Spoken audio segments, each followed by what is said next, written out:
Well, hi, everybody. I'm Candid Frank, and welcome to my technical difficulties.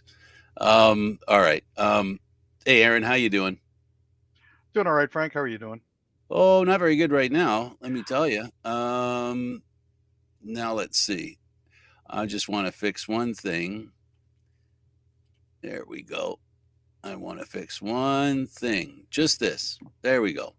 Of course, All as right. soon as you do that, four other things are going to break, but that's just the way it Well, goes. I've been unbreaking four other things while I was doing exactly that. You're 100% right. All right, how you doing? Back from Vegas, still a little bit of jet lag, but other than that, doing pretty good. How's the back pocket? Oh, back pocket is noticeably thinner. Is it? You're Oh not yeah. carrying as much weight there between the hips? No, no, not nearly as much on that old leather hamburger. Not fatty Arbuckle for a while, I guess. No, it's going to be paycheck to paycheck for a little while now. But hey, you know what? Time and money well spent. Well, that's I guess. Yeah, okay. I'll buy that. If that's what you're selling, I'll buy it. That's for sure. We went to Cancun. I'd heard it was a 2 week trip, and it No, was 1 week. One one week. week. It Ah, was but still actually very 8 days, eventful. but yeah, yeah, very eventful. While we were gone on the first day, we got on in the car, drove to the airport. Well, actually, drove to uh, where we parked the car, Park and Fly. Parked the car there, got on the airplane, got into Cancun, and at 11 o'clock in the morning, 12 o'clock in the afternoon, around there, found out our one of our puppies decided to escape the house So did she go under or over the fence? under. Ah, And unfortunately, the girlfriend's sister was babysitting. No fault of hers. This one here is a roamer. She likes going next door, and unfortunately, never in her life, as long as we've had her, have we left her overnight. I We have see. we have separately left her overnight. Very rarely, in fact. And so this was the first time we both left the house at the same time, and we left her with someone that she should have known, should have felt comfortable with. But she's a very schizophrenic dog. She has, I think, she suffers from hallucinations, which is a reality with some dogs. Some dogs actually do see things that aren't there. She manifested that thought with us when we first got her. She would go running down the hallway and barking at the end of the hallway. Nothing there. Just she'd go crazy barking at the. She'd look at a corner of the house, of the corner of the room, and she'd look up at the corner of the room and start barking at the corner of the room. And of course, we suspect that maybe she didn't have the greatest life before she came to us. She's very fearful of deep voices, heavy feet, if you're making my point. And she's very fearful of them. And she barks at me all the time, looking, "Arr, arr, arr, arr, arr, arr, stop scaring me." Okay, all right. But we go to visit my mother. I'm giving you a real melted down version of the relationship. And we go to see my mother, who's 96, in the home. And the first times we go, she's fine. But then all of a sudden, she started getting afraid of the wheelchairs, the walkers, all that stuff. And whose lap does she jump on? I'll give you three guesses, and the first two don't count. She jumps on my lap. This is a dog who fears me the most. But then at that moment, she decides, and the girlfriend's sitting right beside me. She could have as easily hopped on the girlfriend's lap. Instead, she chose to hop on mine, shaking like a leaf. So it's illusionary. The issues that she has is illusionary. So now she's out in the open somewhere. We hope she's safe, first and foremost. Secondly, the second thing is that if somebody has her, that they'll return her eventually. But the major concern is, these dogs are not cheap; they're expensive, and it shows up on your doorstep, or you see it walking down the street. You pick it up. There's value to it, and it's a nice dog. It's a fun dog. It's a lap dog, very cute as well. And I'm concerned that somebody has her and has decided that they have a free dog. She's 7, 8 years old. She'll be 8 in August, and I'm really worried for her well-being more than anything else. But I'm also worried for the well-being of the mom of the dog, who's taking this a little. Well, not a little. It's taking it as I think most dog owners would take the absence of a dog. So yeah, so it's been a little struggle for her. The dog hopefully will turn up at some point. We've reached the point where somebody said, Frank, why don't you take money from people? And I said, no, no, no. But then all of a sudden I figured, I haven't told anybody yet, but we started a GoFundMe account and I'll see how much money goes in there and I might match what people offer. And just to see if someone will take the money instead of the dog, if that's the case. So to make a long story short, I missed the damn thing. No matter how much she's afraid of me because of issues, and she's a lot like me. She's been broken a few times and has the wear and tear of that breaking that happens to all of us sometimes when our will is tested and our peace of mind is challenged. She's had hers challenged, makes me just love her more and want her more and want to protect her more. I just hope, however this works out, that at the end of the day, she's in a good, safe environment. I hope for the last time that if somebody has her, they have the good sense to know that if they really want to have a dog, there are a lot of dogs that are up for grabs at the Humane Society that they can take home with them and give a home to a dog that doesn't have one instead of taking one that already has a home and then that home has a big hole in their heart, which we do. So that's it for my pontification and my stump post thing. If you want to add something, go ahead. I know you're a pet lover, so I'm sure you have some feelings on that. As someone who had their husky disappear on the first day of a 5-day trip to Chicago a few years back, I completely understand how you're feeling. Our story did have a happy ending. Thora ended up getting a ride back to our place in the back of a convertible with somebody else's two Goldens. She was very happy about that. We were just relieved to have her back home safe. Um, I do hope that there is a happy resolution for Tick. She did seem like a very awesome dog. So I'm hoping that if there is someone out there who has found her, they'll do the right thing and return her to uh, her current her current and hopefully forever family. Yeah, well, As that's who we want to be. Mhm. I hope it works out that way. We think the world of her, and we'll do anything to get her back, and hopefully people will see her. The other thing is, she's not easy to corral. She's a very evasive dog. She tends to have the ability to avoid people.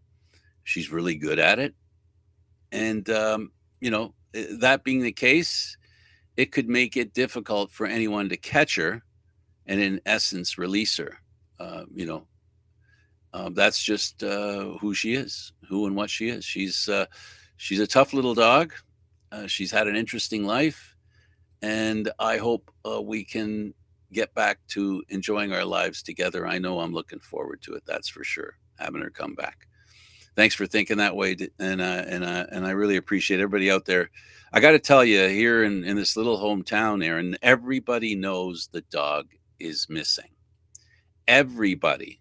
We haven't run into anybody yet who doesn't know about this dog missing. We've had because we have friends in council. We have friends everywhere. We do a lot of charitable work around here, so we're known for the charitable work that we do. We spend a lot of time here enjoying the people in this town, and it's really easy to enjoy the people in this town. And it has its rewards. The upside of this whole story, the good side of this whole story, is that regardless of how this ends, it doesn't end because people don't care. And you know what? Um, if my dog can for a moment trust somebody who's worth being trusted and allow herself to be taken into somebody's custody who may in turn bring her back to us, it's the lesson here is that people for the most part are really good. The other part is, I think, the lesson that I've learned from my dog is that a little trust will go a long way. Again, Frank, I do hope that Tick is found safe. So I'm hoping too. I think and hope that you're right, and it'll be nice if she comes back. But you know what? Enough about that. Let's get to doing what we're here to do. And what we're here to do is to talk about the news. Some of it actually to do with hockey and your favorite hockey team, of course, the Maple Leafs. Um, oh my goodness, I lost you. I can't see you anymore. So we'll worry about that later. Let's talk about the zombie fires that are smoldering here in Canada. Canada's emergency preparedness minister is currently warning that this year's wildfire season will be worse than the record-breaking season of 2023, when thousands of fires burned tens of millions of acres and set off plumes of smoke that enveloped major U.S. cities, including New York and Washington. This year's fires could be especially bad in two of the country's most fire-prone provinces, where nearly 150 of the blazes that started during last year's season are still burning this winter under snow-covered ground. These so-called zombie fires, because they're lurking there hidden and are still a danger, persist during the winter because porous peat and moss ground cover in northern areas act as underground fuel for them. The problem that we're seeing here is, of course, uh, the risk of wildfires in Canada has grown because of climate change, which increases hot, dry, and gusty conditions that cause drought, which in turn provides more tinder, which means things burn just that much easier. Most of these underground fires are in BC and Alberta. Um, now, they don't pose an increased risk of triggering wildfires in the spring because they're in places so charred that there's no vegetation left to burn. But others are in areas that drought has turned into tinderboxes, prompting fears that they'll cause fires to erupt above ground once spring actually arrives. We actually lost about 48 million acres of forest across Canada, which is an area about the size of Finland, and an increase of 170% over the previous year. So this is a genuine concern that we have to worry about. Dry dry wood can burn a lot easier, and then the issue is after you have, well, I'm not going to get into science that deeply, but the point being that after fires, once the trees are gone, the terrain begins to wash away and goes into our rivers and lakes, and it's not a good thing. So it's a gift that keeps giving, and it's important that that we understand, um, we can have an impact on our environment, and that impact can be positive.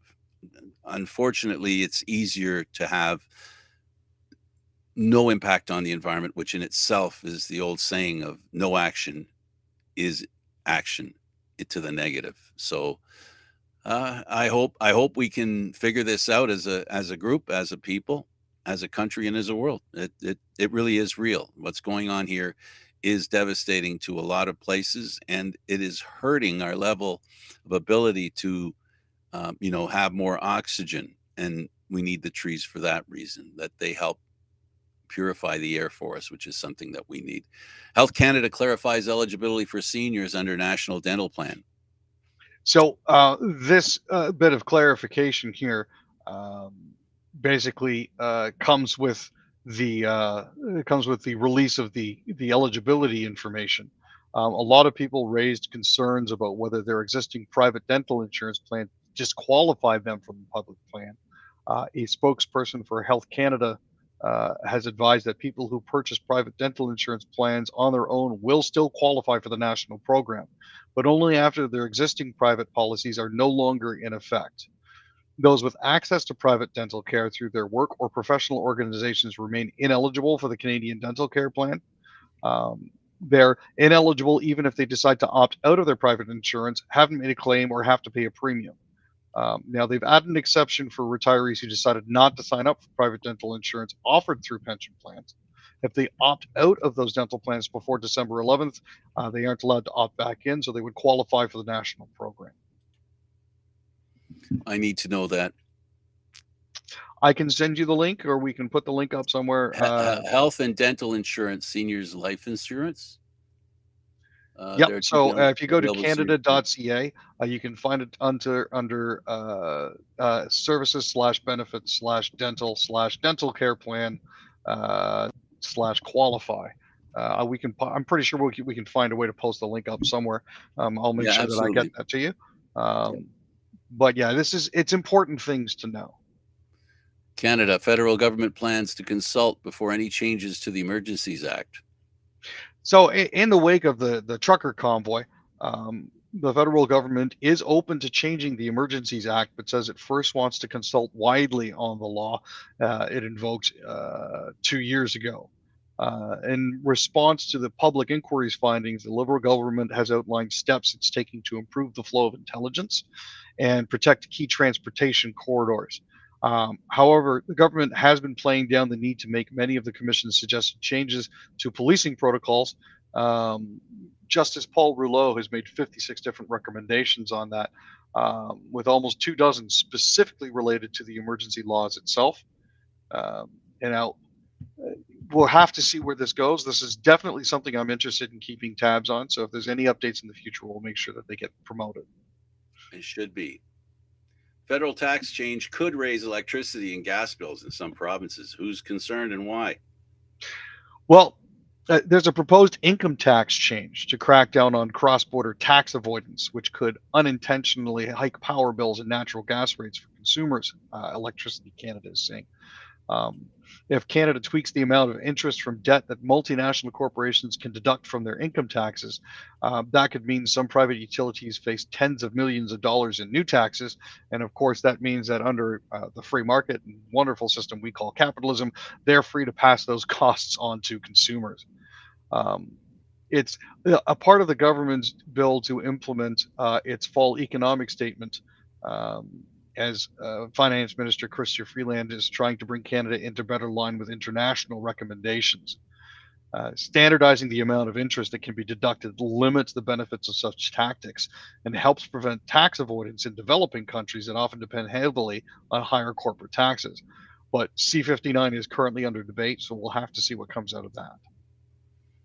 Let's talk about Alberta and Edmonton. The City Hall attack may have been politically motivated, says the RCMP. As many of our viewers will remember, we did cover this in January. Um, the RCMP say that it's politically motivated, which means it reaches the legal threshold required for terrorism charges. Um, Police have said and released the information that a heavily armed man entered City Hall through an underground parkade, fired a gun, and lit several small incendiary devices, which caused a small fire outside of an elevator. No one was hurt, thankfully, but the bullets shattered glass and punctured ceilings and walls. Now, the building was full of people at the time, including a class of grade one students. Yikes. Police and RCMP tax squads spent several hours securing and clearing the building and escorting out citizens who'd been sheltering in different locations. So, based on that and the fact that the individual who had assaulted the building, was carrying an SKS assault style rifle, three prohibited magazines, around 150 rounds of ammunition, and four gasoline filled Molotov cocktails, escalates that to terrorism charges.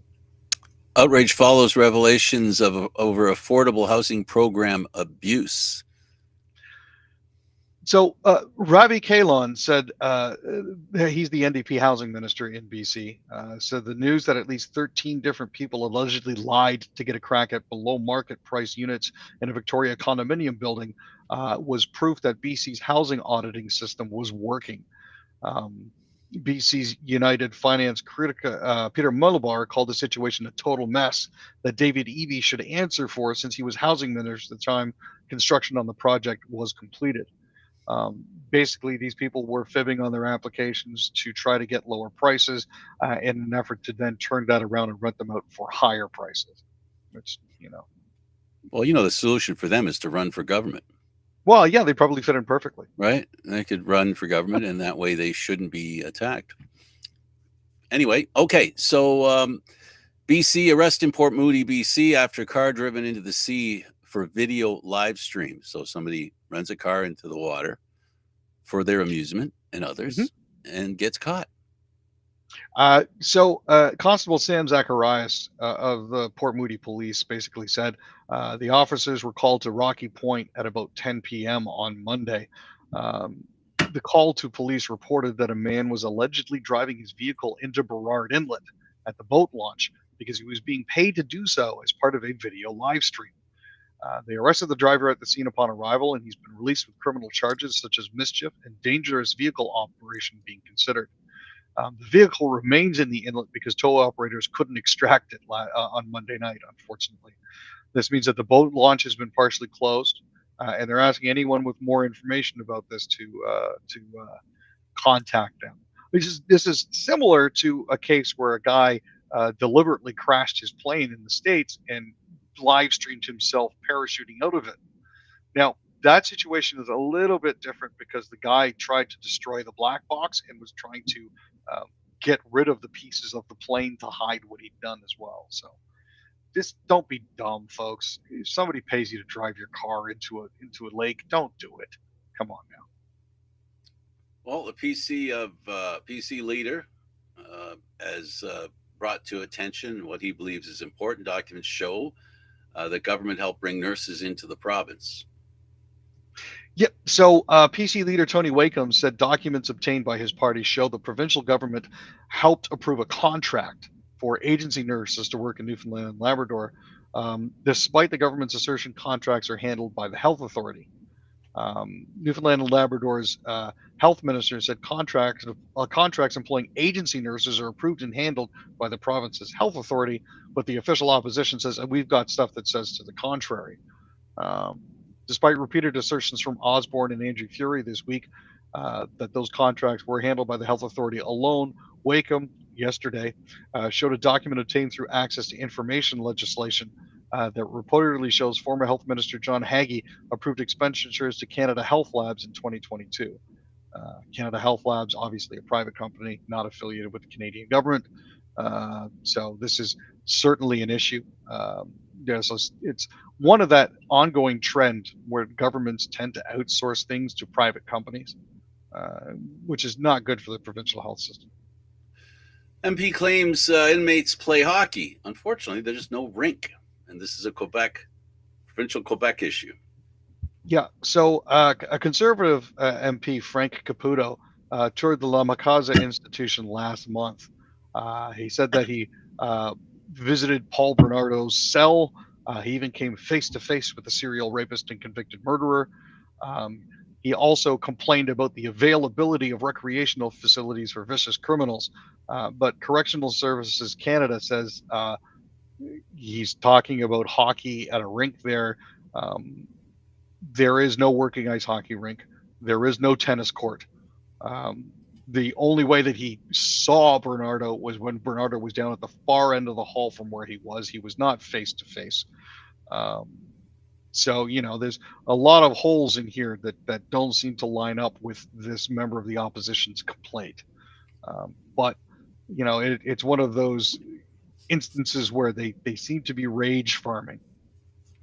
Or they're trying to imply that prisoners have it too easy. I'm not sure about you, Frank, but a 10 by 10 cell with an exposed bathroom and limited yard time doesn't seem to me to be too easy. Let's be clear about one thing. The legal system is not perfect. The legal system has been known to make mistakes and put people in prison who shouldn't be in prison. We have found out decades later that fact is true.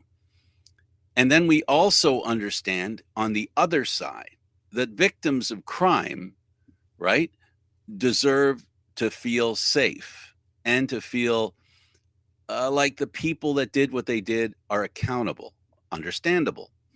So when you have people that feed on that, I'll call it insecurity, that you feel safe or that prisoners are being treated like prisoners and not vacationers, it's an easy tug to say something like that because naturally speaking, Aaron, who's going to take the side of the prisoner?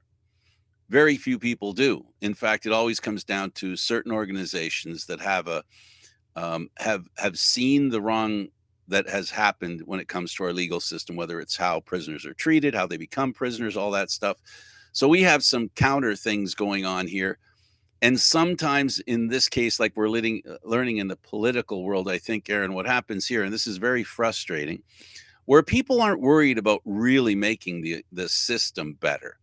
It's basically trying to profit, whether it be in support or whether it be in moving up in the electoral world, making statements that give you more power.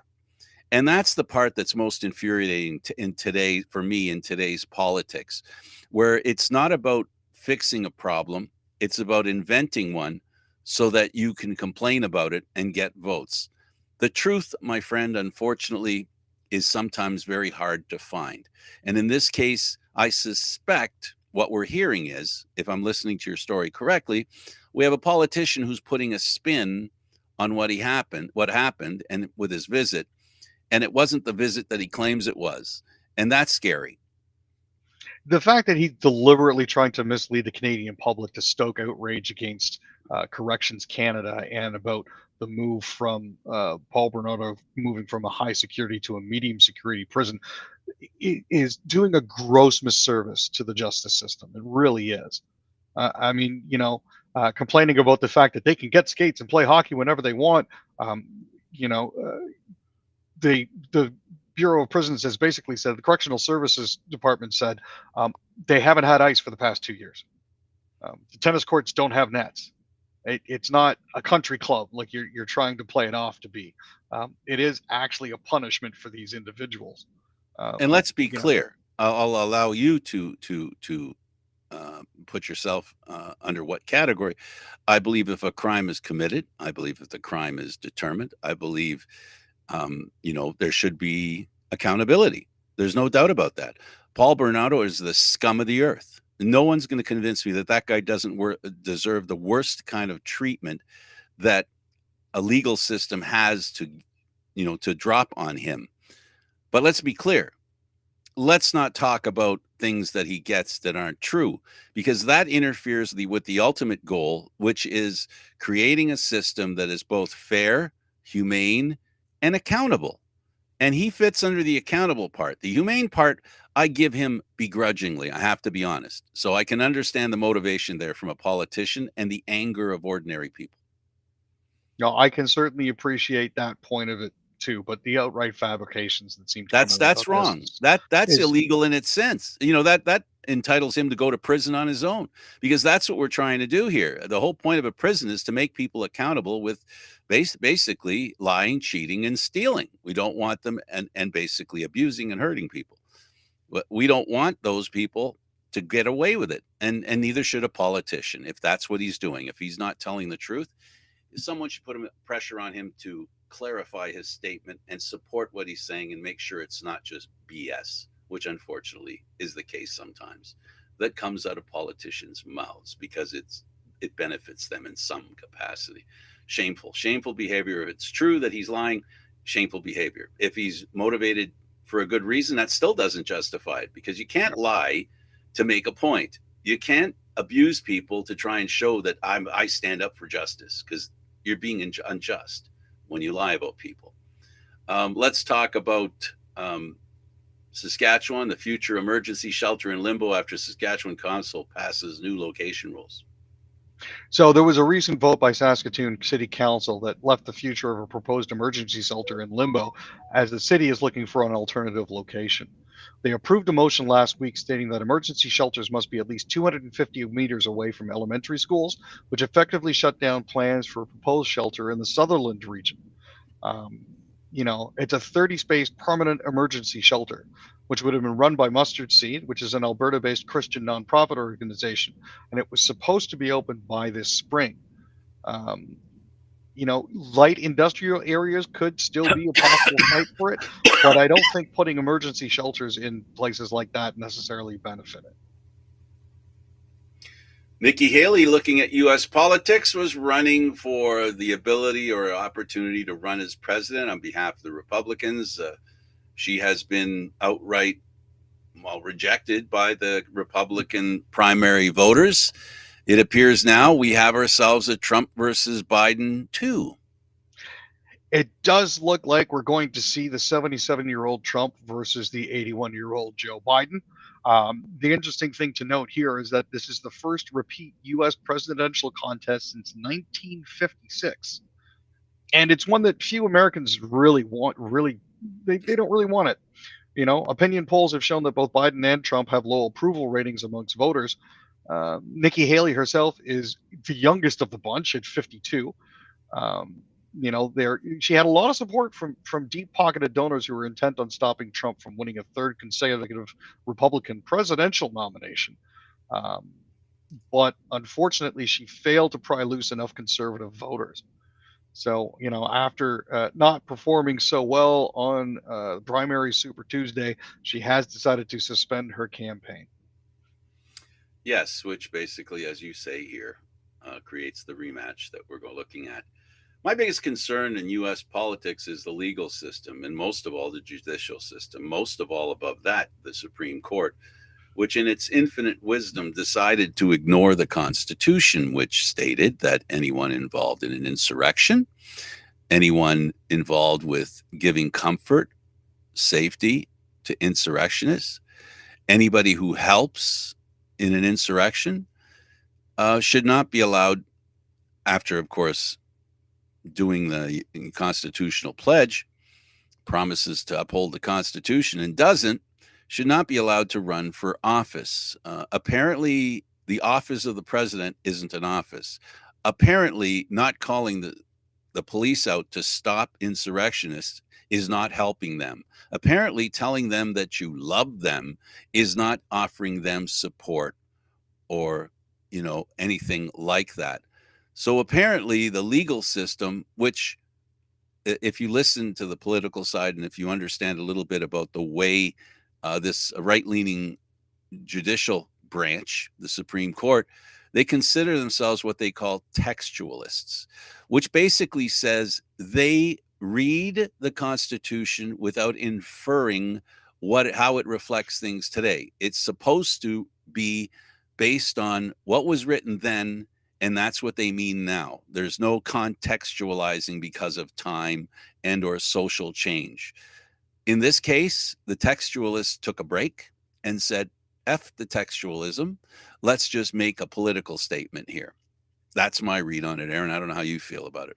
I just find it interesting that Nathan Wade and Fannie Willis are considered more of an issue than an actual Supreme Court justice by the name of Clarence Thomas and his spouse openly lobbying and supporting insurrectionists. I just think it's funny how, you know, this is one of those instances where, I mean, at least they didn't full out endorse Trump in their ruling. Um, you know, they They didn't. You're failed right. to absolve him of being an insurrectionist. So there's that to take small comfort in. Yeah, I just yeah, it's true. it's It's just true. really interesting that it took them almost no time to approve an investigation into Nathan Wade and Fannie Willis, but it took them almost 9 months to start a true investigation into Donald Trump. It speaks volumes as to which way they lean.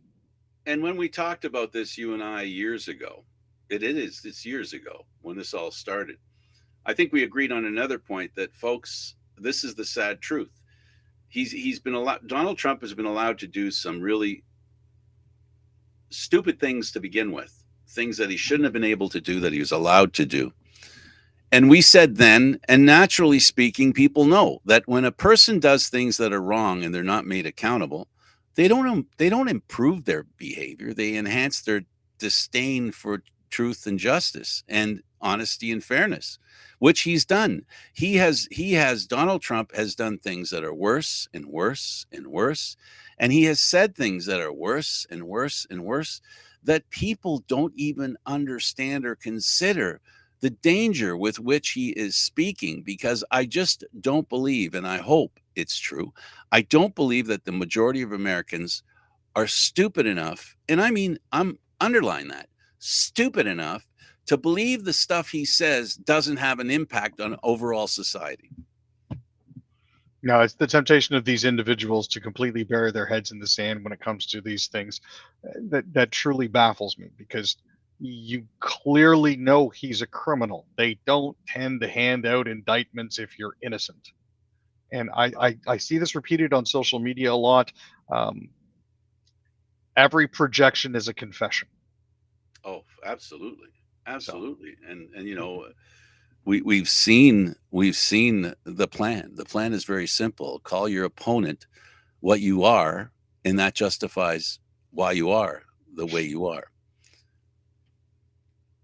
exactly.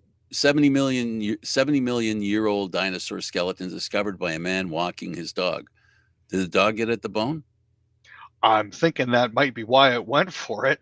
Back in 2022, Damien Bochetto stumbled across a massive 70 million year old fossil that turned out to be a nearly complete skeleton of a long necked titanosaur.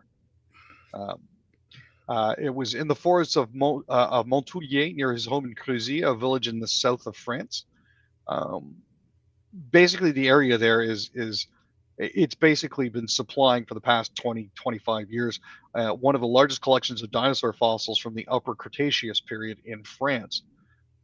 For those who aren't familiar with the nomenclature, titanosaurs are members of the sauropod family, roaming the Earth from the late Jurassic epoch, which is 163 to 145 million years ago, to the end of the Cretaceous period, which is about 145 to 66 million years ago.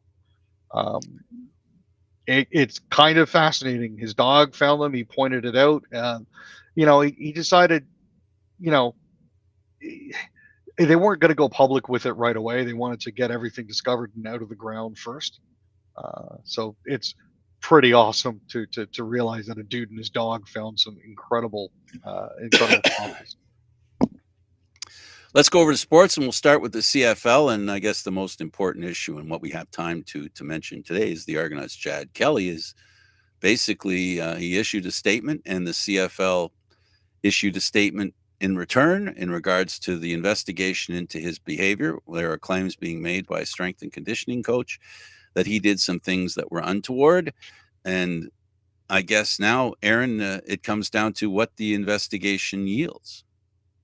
At this point, the CFL has basically said um, they're committed to creating a healthy and positive work and play environment for all of those associated with the league and its member clubs. They are taking the allegations against the Argonauts and Chad Kelly very seriously and have opened an investigation in accordance with the league's gender based violence policy. Now, they aren't going to be saying anything further until this investigation ends, which could be anywhere from between 2 to 3 weeks to a couple of years down the road. At the glacial pace that sports moves, especially when it comes to issues that involve individuals being good at sports and their behaviors off the field, we may never get a satisfactory answer. And the other thing is that basically all we can hope for that the investigation is complete. Uh, it is completely devoid of not being totally concise in finding out the facts of the case, and hopefully the truth will come out and it'll be supportable, believable, and factual. For now, it doesn't look good on the Argos for multiple reasons. It doesn't look good because of the quarterback that's accused of doing something. Then it doesn't look good for management, who had someone go to management and tell them that there might have been an issue here. There was an issue, and it may have been poo-pooed. And if that's the case, um, ignoring the possibility of something bad happening is I think worse than the actual bad thing happening, because that's the last thing that any organization should be guilty of, and that is turning a blind eye. But we'll find out shortly. Let's go over to the NHL and talk about Nick Suzuki's overtime winner. The Canadians scored some pretty interesting goals in this game to win the game. This is one of those situations where anything that could potentially have gone wrong for the Preds went wrong for the Preds, especially when it came to wonky goals. Nick Suzuki got the jump on them, though. It only took 17 seconds of overtime for him to score. The usual suspects, Brendan Gallagher, David Savard, and Joshua Roy, also scored. And Jake Allen had 25 saves. This was good for the Habs and also bad for the Habs because they managed to snap their 2-game losing streak, but at the same time put themselves a little further away from the lottery pick. Yeah. Let's talk about the Jets, who lost 4-3 to Seattle due to a Burakovsky late winner. Yeah, this was a goal late in the game. Um, Justin Schultz was hoping getting back-to-back victories was the spark that they needed to keep going. Burakovsky actually got a power play goal with 2:39 remaining in the third period. That win followed Monday's 4-2 Seattle victory over the Calgary Flames. Uh, you know, Who were hot. After their yeah, well, they were definitely hot. The Calgary Flames in their past 10 are 6-4-0, so they're at least to the positive. Seattle's 7-2-1 in their past 10, so glad to see them making some positive strides after the showing that they had last year. Absolutely. Flames claim defenseman Joel Hanley off waivers from Dallas. So as we get closer to silly season for the NHL, as most of our viewers will know, the trade deadline is coming up on Friday, so it's going to be wall-to-wall coverage until Jen. The Flames claimed defenseman Joel Hanley off waivers from the Dallas Stars. Hanley from Keswick had 3 assists and 23 penalty minutes in 32 games with Dallas. Um, Unfortunately, it seems that Hanley was a cap roster casualty when he was waived by Dallas on Monday. He's in the second year of a 2-year deal with a $787,500 salary. He was signed as an undrafted free agent by Montreal in July 2015 and made his NHL debut with the Habs in March of 2016. He's been with Dallas for the past approximately 5 seasons or so. He joined them in 2018, 2019. Okay, very quickly, Draisaitl scores twice as the Oilers beat the Bruins 2-1 in overtime, something the Leafs couldn't do in their game earlier in the week. Yeah, no, it is what it is. But yeah, Draisaitl scored 2:18 into overtime for his second goal of the game. So he provided all of the scoring punch that they needed. It was basically a one-timer off a cross ice pass from Connor McDavid, one of those bang bang plays that everybody is slowly becoming used to. Uh, the good news is we can go the full 50 today, Frank. So that's a bit of a relief. Um, yeah, the Bruins actually left the ice to another round of boos. They're 19-7-6 at home so far this season, but apparently they haven't been finding a way to win games that go to overtime, and that's been upsetting the fans. Absolutely, it has. The Oilers placed better in four with Sam Gagne on waivers. This is unfortunate news for Sam. Um, he's 34 years old. He's actually in his third go round with the Oilers. He has 5 goals and 5 assists in 27 games this season. They signed him to a 1-year, two-way contract worth 775 on October 31st.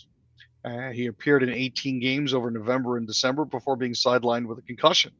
Um, the arrival of Corey Perry has unfortunately um, pushed him to the side.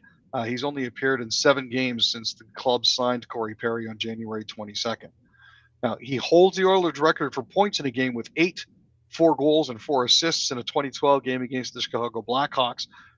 He still has some utility. Hopefully, he'll be able to land somewhere that can use him. Canucks JT Miller scores an OT goal. OT goal gives Vancouver a 2-1 victory over the Kings. So this is good news for the Canucks because it's one of those things where they're managing to keep a stranglehold on second place right behind the Florida Panthers. Who knew? Um, but after having some bumps and issues with dealing with teammates, um, earlier in the season, JT looks like he's rounded into form. He scored on a power play, 136 into overtime. He scored from the right faceoff circle on a slap shot for his 31st this season. It was actually a really nice goal. This is on the heels of Elias Pettersson signing an 8-year contract extension with the Canucks Finally. on Saturday. I know. How long have we been waiting for that, eh? Yeah, they've really gone down. Lots of claims that he's unhappy having not signed. Body language not very good, as seen on Hockey Night in Canada, pointed out quite quite obviously, actually. So maybe the kid now can think positive and not worry about a contract. Not a good sign, though, that a player can't handle not having a contract. It speaks to maybe taking things too seriously or not seriously enough or whatever. But I like when players play well when they're under pressure. Well, this is a perfect opportunity for him to see if he can help elevate the team as well. The Canucks haven't been performing particularly well over the last 10. They're 4-5-1. That is the second game in a row that they've won, but 2-5-1 before that doesn't sound as good. Hopefully they'll be able to pull themselves up. Absolutely. Let's go over to the Leafs. The Leafs lose to the Bruins 4-1. Zacha scores twice. And this could be a potential playoff preview, apparently. And it's looking like a horror show, my dude. Giving up a breakaway 14 seconds into the first period, just I you know, I, I mean they picked it up after that, but unfortunately the way that everything happened in that game just sort of seemed to tilt the ice against the Maple Leafs, and it's not something that they responded to well. The Leafs had trouble getting into the offensive zone on the power play, which is not usually an issue for them. I'm not sure what is going on with the power play this season, but whatever they're doing, it clearly Hot and seems to cold, be baby. not Hot working. and cold. What's that? It's hot and cold. Yeah. Been Oh, very hot and very cold. been very hot and very cold. Been both. I find the reconfiguring of the power play a little bit interesting as well. The I mean, Bertuzzi thing. Bertuzzi, Nylander, Marner on the up front is certainly interesting. They've got Matthews quarterbacking with Riley on the point. I'm surprised they haven't been able to make more of that, to be honest. You know, it's amazing how the Leafs go on a really good run and then have it slow down and or stop, and then they end up back in that situation where they're concerned about dropping in the standings a little too much. Then they look like they're going to drop too much, and then they have a nice little bump. This is a team that I guess one could say, I mean, if you want to be negative about the Leafs, it's easy to be negative because you can always find something wrong with a team. But what I got to say about the Leafs is whenever they look like they're in trouble and falling down the standings, it seems when the pressure gets on them to have to win, for the most part, they're quite capable of doing it, and it doesn't matter who the opposition is. Just as much as when they're on a pratfall, it doesn't matter who they're playing. The pratfall is going to continue. They're a very consistent team in their inconsistency. And the only constant positive thing that they have going on for them is that they have been an incredible road team and an incredible team against the West. They hold the best record against Western opposition. No, that is very true. They've been very, very successful against the West. So, that is something to bear in mind. The other thing is, you know what? Over their past 10, they're 8-2-0. I that's hardly the reason to try to pull the chute and fire everybody and empty the cupboards and try to pick up every single piece of dross you can for prospects at the deadline. I just breathe, you know. What did you think? What did you think of the Rempe hit on Labush? A lot of strides. He did And set elevation. himself. He did hit up through the hit when the player was approximately 3 feet from the boards, which is in and of itself dangerous. Um, some people have called it textbook boarding. Other people have said that it could potentially have been a charge. The issue that you run into is, unfortunately, and this is the largest, bleating that I hear out of a certain group of fans is he's 6'8". What's he supposed to do? Not jump. Make a legal hit. It's not that hard. At the rate that this kid Not is jump. going, with the number of fights that he's already had, I'm worried he's not going to make it to 25 in the NHL. Oh, he'll be fine. He I, looks I like a hope so. he looks I like hope a so. knucklehead. He looks like a knucklehead. He So really does. But yeah, he's a guy. He's a guy who under the protection of the New York Rangers and the league's favoritism towards the Rangers, we watched a hit like that lower by a guy playing for Edmonton right now, Hyman. He got a 3-game suspension in the playoffs for making a hit like that. hmm We have seen much worse, and unfortunately, I guess because I judge what happens in Leaf games because I watch Leaf games more than anything because of what we do, and the dramatic difference in about what's called against the Leafs and what's called on the Leafs. The difference is quite interesting. It's scary almost. There's stuff that not even we saw the Slewfoot by the rat of the Boston Bruins got nothing, not a penalty, not a suspension, nothing, not a fine, nothing, causing a guy. We've heard this before many times. We've heard if an injury happens, that accelerates the need for punishment. The league has used that as an example, and yet in this case, we've seen players get hurt, but it doesn't matter. No, I'm not convinced that there isn't. Again, this all comes down to the Maple Leafs don't need anybody's help to sell tickets. So they're one of the least teams that need to worry about finishing first or winning a cup. They're going to be always getting the fans that they need. And I find that might be the motivation for the league. They want to help teams that need fans more than they'll help teams that don't. And it seems to be a constant. And I'm telling you that hit was dangerous. It was, by definition, when we Peros talks and when the league talks, they talk about, was it a hockey play? Well, Aaron, was it a hockey play? No, that hit was not a hockey play. And that At in itself, approximately 14:13 of the second period, Rempe places a hit against Ilya Lyubushkin, who is approximately 2 feet from the boards. This is not a hockey play. it's not. Um, I think it's an interesting statistic. The Leafs have not been over 25, over 25th in the league when it comes to power play opportunities for the past, well, since George Peros took power. They are the most suspended and fined team in the NHL since George Peros took over at the Department of Player Safety, which I think is a very telling statistic because Considering the everybody says they're soft, but apparently we're a right, bunch of heartless goons. there's inconsistencies there. Statistically, it doesn't make sense.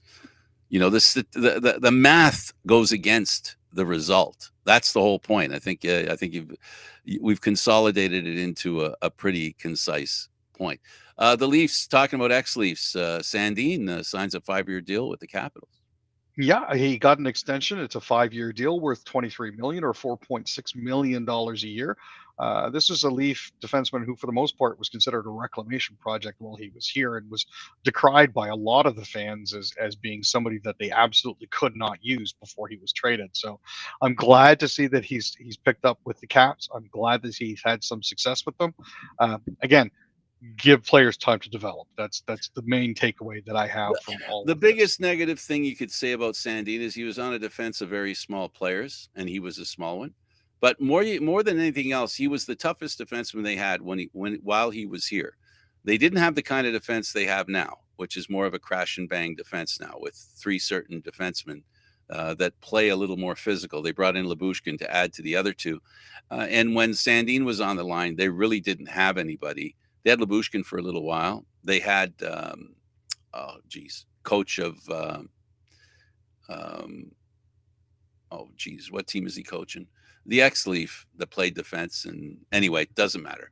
The point is they've had very little toughness, and now they've got a little bit. And Sandin tried to fight at his size and did a lot of things that a guy his size can't succeed at. And I think that's what Washington saw in him. They saw his fight. For sure. My last thought on this, Frank, we have actually been over 500 every single month, with the exception of March. There And you the go. only reason we're not over 500 is because we're at 500 in March. One win, one loss. There So you relax. go. Thanks, Aaron. Thanks, Frank. For Aaron Rolling Freeland, I'm Candid Frank Stanisci. Thank you for watching Candid Frank live here on Mondays, Wednesdays, and Fridays at 6 p.m. This show can also be heard on the Spanglish World Radio Network. Candid Frank Live, other news, entertainment, and sports programming we offer. Please check out SpanglishWorld.ca. Spanglish World. Watch it, hear it, read it, download it, and live it. Thanks for watching. Ciao for now.